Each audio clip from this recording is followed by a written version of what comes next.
Hello everyone, आज हम start कर रहे हैं average power in an AC circuit. ये बहुत इंपॉर्टेंट टॉपिक है।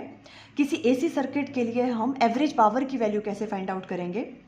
देखो, जब हम डीसी सर्किट की बात करते हैं तो डीसी सर्किट में पावर निकालने का फॉर्मूला क्या होता था? V into I, voltage multiply by current. But AC circuit के केस में जो वोल्टेज है और करंट है उसकी वैल्यू टाइम के साथ क्या होती रहती है? चेंज होती रहती है ना। और जो वोल्टेज और करंट है वो जनरली क्या होते हैं? फेज में भी नहीं होते हैं, उनके बीच में कोई ना कोई फेज डिफरेंस होता है।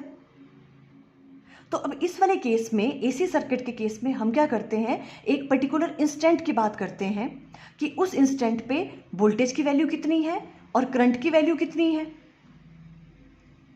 और वहां से हम इंस्टेंटेनियस पावर की वैल्यू फाइंड आउट करेंगे। फर्स्ट ऑफ ऑल सबसे पहले हम क्या करेंगे, इंस्टेंटेनियस पावर की वैल्यू फाइंड आउट कर लेंगे और फिर हम वहां से average value of power find out कर लेंगे। क्लियर हो गया? देखो, यही चीज हमने राइट डाउन की है। In a DC circuit power is given by product of voltage and current, but in an AC circuit both voltage E and current I vary with time.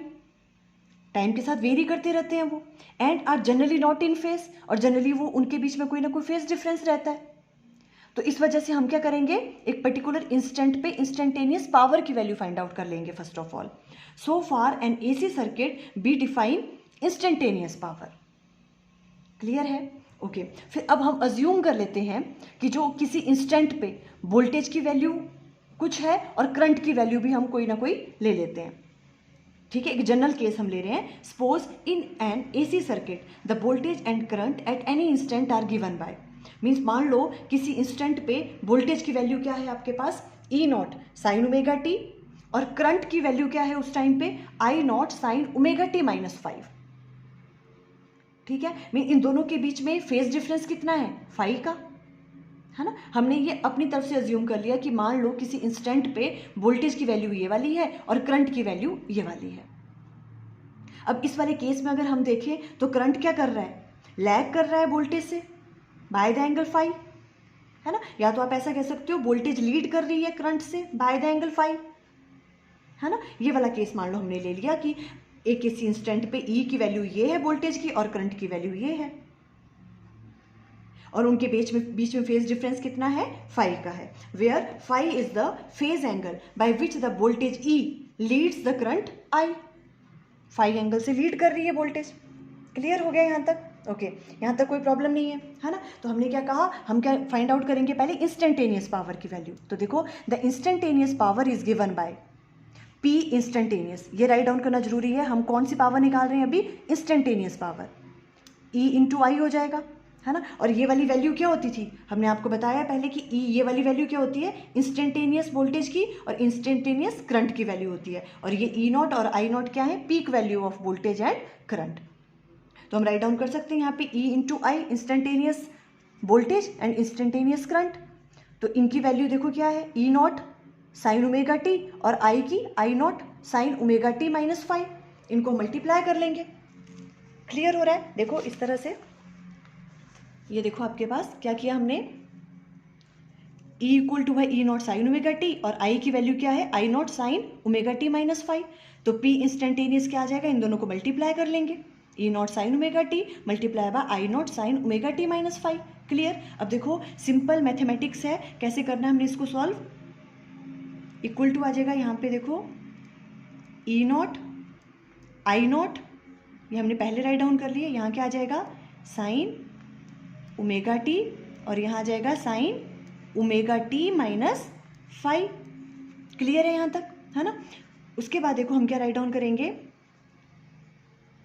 E nought I not. अगर मैं इसको यहाँ divided by 2 कर दूँ और यहाँ पे multiply कर दूँ 2 से, तो कोई प्रॉब्लम नहीं है, कर सकते हैं हम ऐसा, है ना। यहाँ साइन ओमेगा टी और यहाँ आ जाएगा sign omega t minus 5। Clear हो रहा है? इसे हम ऐसे ब्रैकेट में लिख लेते हैं, ये वाली वैल्यू। अब देखो हमने क्या किया, 2 से मल्टीप्लाई कर दिया, 2 से डिवाइड कर दिया, ठीक है, ताकि यहाँ पे एक फॉर्मूला बन जाए। देखो ये वाला कौन सा फॉर्मूला है? 2 साइन ए साइन बी, वो वाला फॉर्मूला हम यहाँ यूज कर सकते हैं। क्लियर है? देखो बिकॉज हमें पता है, देखो 2 साइन ए और साइन बी। इसका फॉर्मूला क्या होता है हमारे पास, देखो 2 साइन ए साइन बी का फॉर्मूला होता है हमारे पास cos of A minus B minus cos of A plus B. ये वाला फॉर्मूला होता है हमारे पास, ठीक है। 2 साइन ए साइन बी किसके बराबर होता है, cos A minus B minus cos A plus B. अब ये वाला फॉर्मूला हम यहाँ पे यूज़ कर सकते हैं। यहाँ पे ए की जगह ओमेगा टी है और बी की जगह क्या है, ओमेगा टी माइनस 5, ठीक है। तो देखो ये कैलकुलेट करके क्या आएगा आपके पास, अब E nought I nought divided by 2 वैसे रहेगा और अंदर हमें फॉर्मूला यूज़ कर लेंगे। तो अंदर क्या आ जाएगा आपके पास, cos A minus B, A क्या है आपके पास ओमेगा टी माइनस बी की जगह ये वाला ओमेगा टी माइनस 5, तो ओमेगा टी और माइनस माइनस क्या हो जाएंगे प्लस 5। क्लियर है ये वाला, है ना। उसके बाद minus cos of A plus B, A क्या है आपके पास, मैं यहाँ नीचे राइट डाउन कर रही हूँ, ए है omega t plus b, b है ओमेगा टी माइनस 5, तो ओमेगा टी माइनस 5। इस तरह से राइट डाउन कर सकते हैं इसको, हमने फॉर्मूला यूज़ किया सिंपल। क्लियर है। यहाँ से देखो ओमेगा टी से ओमेगा टी कैंसिल हो गया, तो यहाँ हम राइट डाउन कर सकते हैं अब E nought I nought divided by 2 और अंदर क्या आपके पास रह गया, cos simple 5 cos 5 minus of cos of omega t 2 omega t हो गया, 2 ओमेगा टी माइनस 5। ये वाली चीज़ आ गई आपके पास। तो देखो P इंस्टेंटेनियस की वैल्यू आपके पास ये वाली आ गई। किसकी वैल्यू आई है, P इंस्टेंटेनियस की। आई थिंक यहाँ तक कोई प्रॉब्लम नहीं है। सिंपल हमने इन दोनों को मल्टीप्लाई किया, 2 से यहाँ मल्टीप्लाई किया, 2 से डिवाइड, ये फॉर्मूला बन गया 2 sine A sine B. Simple ये होता है इसके बराबर, ए की वैल्यू यहाँ पे ओमेगा टी है और बी की वैल्यू ओमेगा टी माइनस 5 है। इसको सॉल्व किया और P इंस्टेंटेनियस की वैल्यू आपके पास ये वाली आ गई। यही चीज़ हमने यहाँ पे राइट डाउन की है, ठीक है। मैंने आपको करके भी बता दिया। क्लियर है यहाँ तक, ओके। अब देखो आपको एक चीज़ याद रखनी है, अब हम इसकी क्या करेंगे, एवरेज वैल्यू फाइंड आउट करेंगे, ठीक है। अब इसके लिए आप क्या करोगे, नहीं तो लेंथी हो जाता है। देखो एक सिंपल सी थिंग है, वैसे भी आपको ये न्यूमेरिकल में हेल्प करेगा बहुत ज़्यादा। बहुत सारे क्वेश्चन आते हैं जब आपको root mean square value find out करनी होती है न्यूमेरिकल्स में, है ना। उसमें भी आपको एवरेज वैल्यू फाइंड आउट करनी होती है। रूट मीन स्क्वायर वैल्यू कैसे निकालते थे, पहले उसका स्क्वायर करो जो भी आपको टर्म दे रखी है, फिर उसकी एवरेज वैल्यू निकालनी पड़ती थी, फिर उसका स्क्वायर रूट लेते थे, है ना। तो आपको याद रखना है, देखो अगर हम एवरेज वैल्यू की बात करें एक फुल साइकिल के लिए, तो देखो इन वाली टर्म्स की ये जो है आपके पास, इनकी वैल्यू क्या क्या होती है, एवरेज वैल्यू क्या है। देखो साइन थीटा की एवरेज वैल्यू, ये वाला जो साइन है ये एवरेज वैल्यू को डिनोट करता है।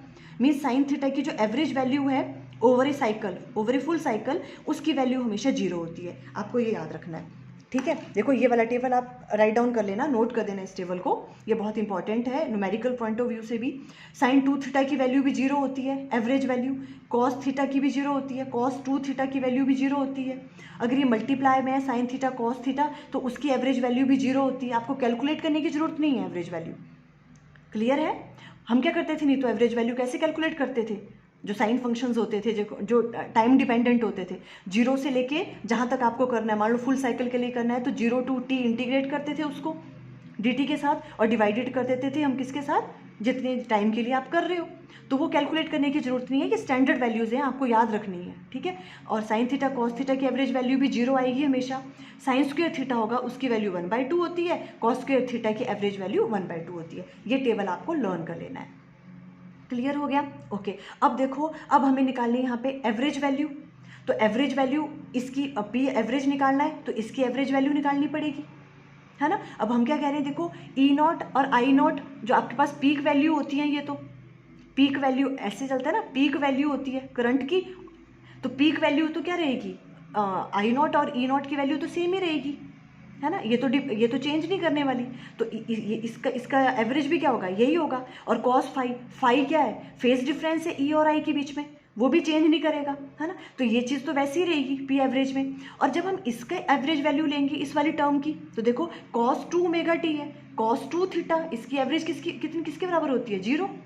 टाइम डिपेंडेंट है ये, है ना। तो इसकी वैल्यू क्या होने वाली है, 0। जब इसकी एवरेज वैल्यू लेंगे इस टर्म की, तो वो क्या है, 0, बिकॉज यहाँ से क्लियर है।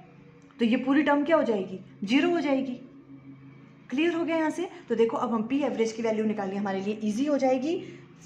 हमने क्या कहा, देखो इस तरह से पी इंस्टेंटेनियस की वैल्यू देखो सेम जो पीछे वाला था, मैंने वही राइट डाउन किया यहाँ पे, ये वाली वैल्यू हमने कैलकुलेट की। अब हमें एवरेज वैल्यू फाइंड आउट करनी है, एवरेज पावर डिसिपेटेड पर साइकिल, हमें पूरे साइकिल की निकालनी है। इस तरह से होता है ना, देखो हमें पूरे साइकिल के लिए निकालनी है एवरेज पावर, ठीक है। तो एवरेज पावर डिसिपेटेड पर साइकिल इक्वल टू क्या होगा, एवरेज पावर इस पूरे की लेंगे हम, इसकी एवरेज ऑफ दिस वन, इस पूरे का, है ना। तो अब देखो ये जो सेकंड टर्म है आप इस तरह से राइट डाउन करोगे, द सेकंड कोसाइन टर्म जो ये वाली है cos 2 omega t minus 5 is time dependent, it's average over A cycle is 0, इसकी जो एवरेज वैल्यू होती है ओवर ए साइकिल वो क्या होती है 0, तो इसको हम 0 ले लेंगे।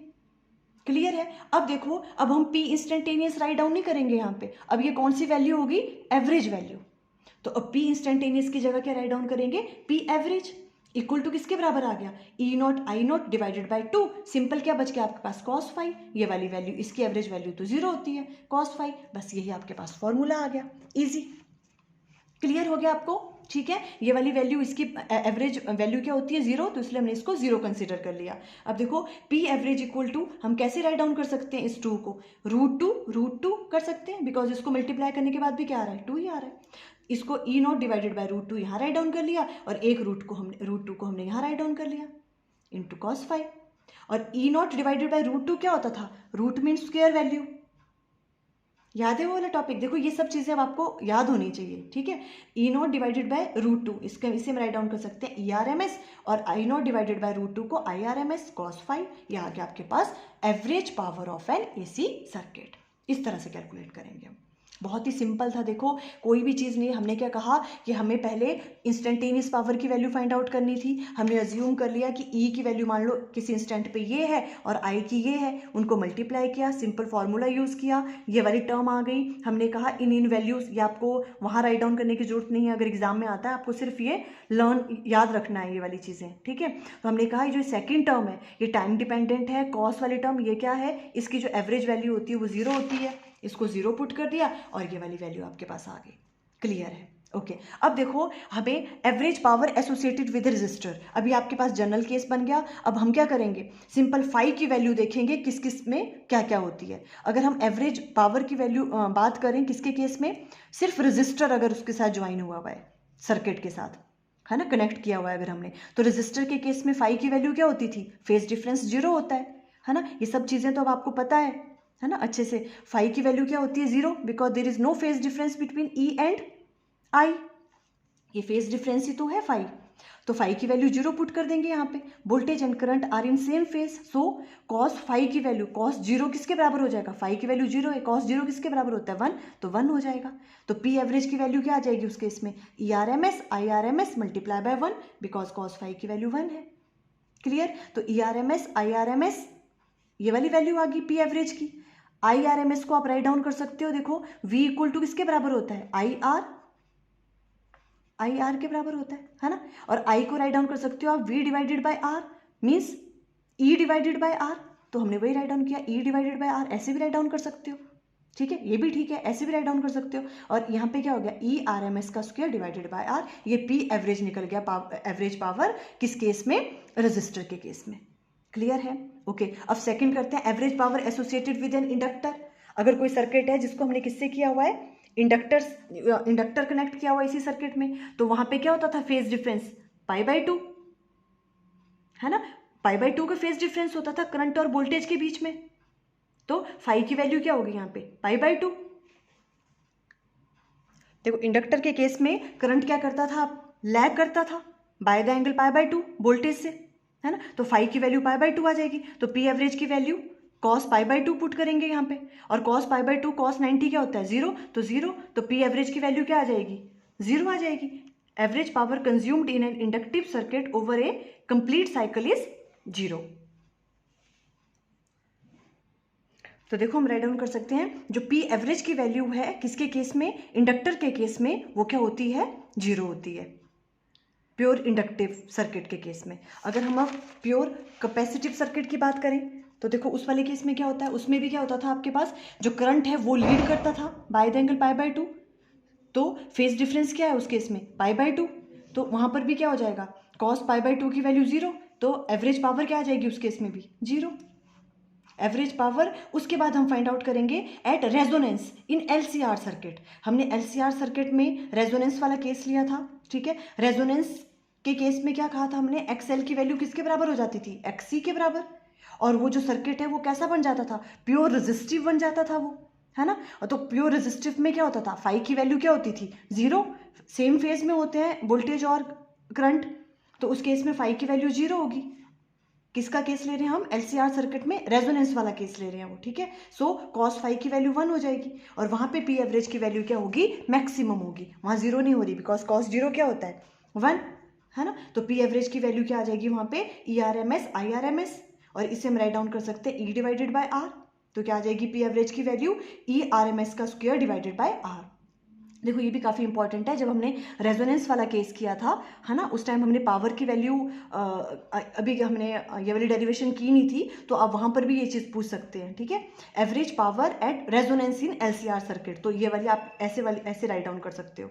Maximum power is dissipated in the circuit through R at resonance. Maximum power होती है डिसिपेटेड किसमें, रेजोनेंस, जब LCR सर्किट का क्या लेते हैं हम, रेजोनेंस वाला केस लेते हैं।